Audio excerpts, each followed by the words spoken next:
November 9 po, nagkaroon tayo ng malakas na bagyo, yung Typhoon Uwan nga po. Bali nasira po ang ating mga classrooms dito po sa Cararayan Elementary School. Mayroon po tayong 15 classrooms po na damage. 7 of that po yung major damages po talaga yung nagawa ng typhoon. At mayroon tayo pong 8 na minor damages po.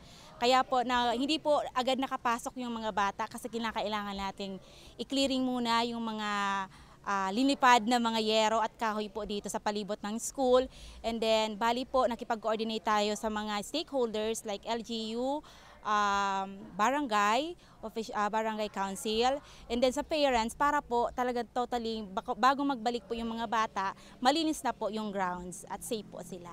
Bali mayroon po kaming 869 total of students po dito sa atin, and then kakasimula pa lang po namin ng pagpasok kahapon, Monday.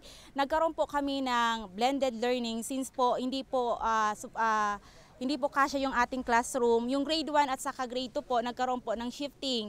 Bali po, pang umaga po yung grade 1 natin na klase sila po ang pumapasok, yung grade 2 naman po pang hapon. Yung affected naman pong grade 5, bali po, minerge namin siya sa other sections para po whole day po sila papasok. Nagkaroon po tayo ng mga activities, lalo na yung pagbalik ng mga bata. Nagkaroon po ng psychological, mental health support na parang syempre hindi yung magli-lesson agad yung mga bata. Ano muna natin i-set ng mind nila na after typhoon, ano munang gagawin. Mayroon silang art activities and others po na ginawa ng mga teachers para maging at ease muna yung mga bata.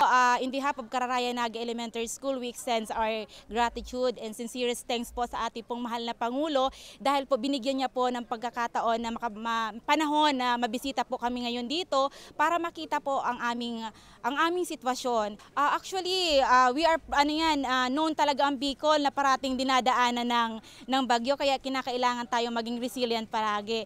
Kailangan natin na despite ng calamity, kailangan pa rin natin maging positive at continuous pa rin yung education natin para sa mga bata.